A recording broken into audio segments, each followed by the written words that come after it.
October 7th, 1943, 11:36 p.m. Over the Bismarck Sea, north of New Guinea. The night is thick and airless, the kind that presses against the cockpit glass and swallows sound. Below, the ocean is invisible. No moonlight, no reflection, only blackness stretching to the horizon. Above, low clouds drift like smoke, blotting out the stars one by one. Commander Shigeru Kakahashi, Imperial Japanese Naval Air Service, flies at the head of the formation. His aircraft, a G-4M Betty bomber, vibrates steadily beneath him, twin engines droning in a rhythm he has trusted for years. He has flown nights like this since before the war began. China, the Philippines, Rabaul.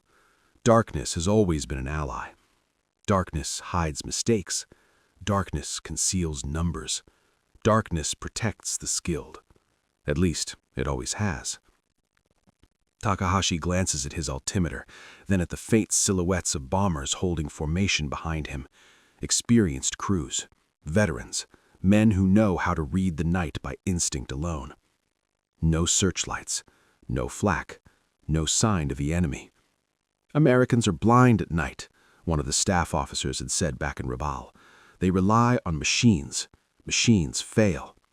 Takahashi had agreed. 200 miles away, an American destroyer cuts silently through the same darkness.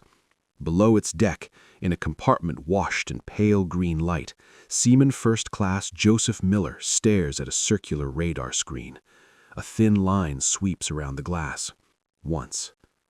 Twice. Then it happens. A faint return. Then another. Then a cluster. Miller stiffens. Contact.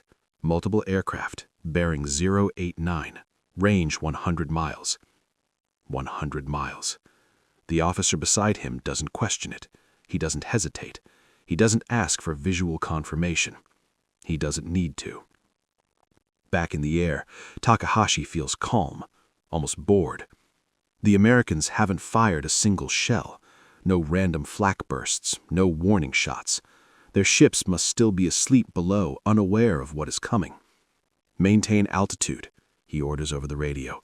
Weapons check. Acknowledgements crackle back, confident and routine. They are unseen, or so they believe. On the American side, the information flows like water through pipes, from ship-based radar to shore stations, from shore stations to command posts and fighter squadrons waiting in the dark. At an airfield carved out of jungle and coral, engines roar to life under hooded lights. P-38 Lightnings and modified F-4 Wildcats roll forward, their pilots already wearing headsets. They do not look for the enemy. They are told where he will be. Commander Takahashi checks his watch. Still no reaction. A small part of him feels irritation. This raid is supposed to test American defenses. If the Americans don't even respond, what lesson will there be to learn? Then the radio explodes with sound. Tracer fire, starboard, where did it come from? Takahashi snaps his head to the side. Nothing. No fighters, no muzzle flashes, no searchlights. Just darkness. Then white streaks tear across the sky, ripping through the bomber behind him. The aircraft blossoms into fire, its wings snapping away as the fuselage plunges downward. No warning, no chase, just sudden death. What was that? Someone shouts over the radio. Another voice, panicked now. I can't see anything. Takahashi's grip tightens on the controls. This isn't flak. This is interception. Somewhere above, an American pilot listens calmly to a voice in his headset. Target dead ahead. Range 3/4 of a mile. Slightly below you. He eases the nose down. He fires once. Another bomber vanishes. Inside the Japanese formation, discipline begins to crack. Gunners fire blindly into the night. Bombers break formation, each crew desperate to escape an enemy they cannot see. Radios fill with overlapping voices, questions, warnings, fear. Takahashi tries to reassert control. Hold together, stay in formation. But formation means nothing when the enemy already knows exactly where you are. Another bomber erupts in flame. Then another. This is the moment, the instant when Takahashi realizes something fundamental has changed. The Americans are not reacting. They are waiting. They are not searching. They are guiding. Darkness is no longer protection. It is exposure. Below the clouds, radar operators watch blips wink out one by one. Each disappearance marks an aircraft destroyed. Each fading return is another crew gone. No cheers, no celebration, just quiet efficiency. Takahashi banks hard, diving towards a cloud layer, hoping altitude and weather will hide him. For a few seconds, the Betty shudders through mist. Then, cannon fire rips past the cockpit, impossibly close. "They know," his navigator whispers. Takahashi doesn't answer. He can feel it now. An invisible presence, tracking him, predicting him, guiding death toward him with mechanical precision. This is not a duel. This is execution. And far above the ocean, in a sky once believed safe, entire Japanese squadrons begin to disappear. Not into clouds, not into darkness, but into nothing at all. Commander Takahashi forces the Betty lower, throttles pulled back as the bomber slips beneath the cloud layer. Moist air streaks across the canopy.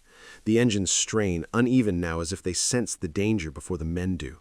Behind him, the formation is gone. Not scattered, erased. The radio is a storm of broken voices. Engine hit, losing altitude, fire on the wing, can't extinguish. Where are they? Where are they? Takahashi has no answer.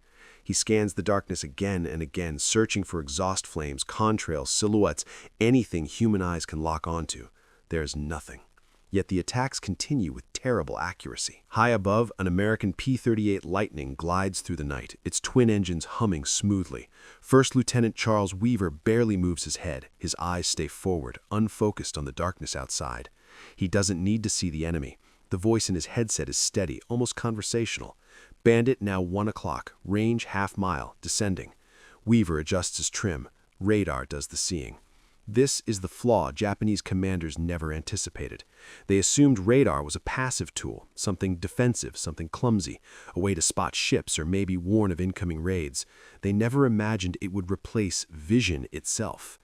American radar doesn't just detect aircraft, it feeds a system, controllers, vectors, timing. It tells pilots where to be, when to turn, when to fire.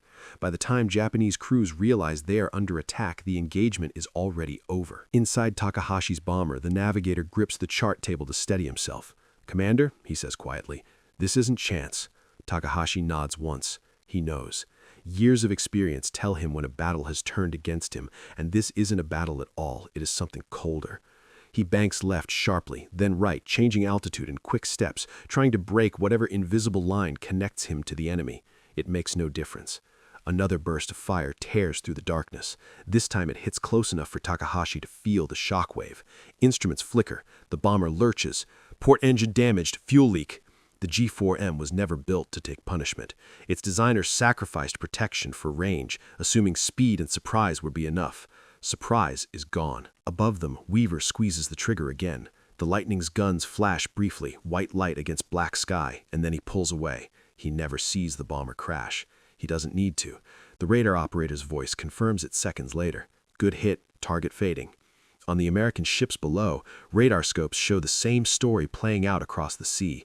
Blips scatter, slow, vanish. Officers mark the board with grease pencils. Kills confirmed, tracks lost, no survivors detected. This is not chaos, this is control.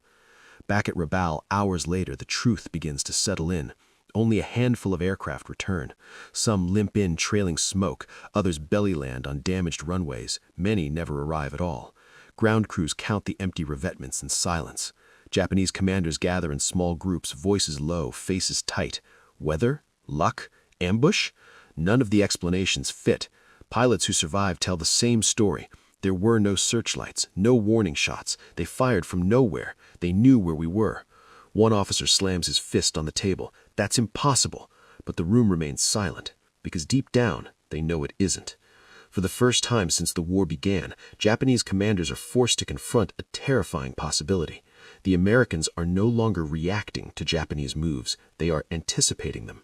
The night, once a shield, has become a map, and every aircraft that takes off is already marked on it. In the days that follow, night operations continue, but with hesitation. Routes are altered, altitudes changed, radios fall silent. Losses continue anyway. Radar does not care about courage. It does not tire. It does not blink. Commander Takahashi submits his report 3 days later. He chooses his words carefully.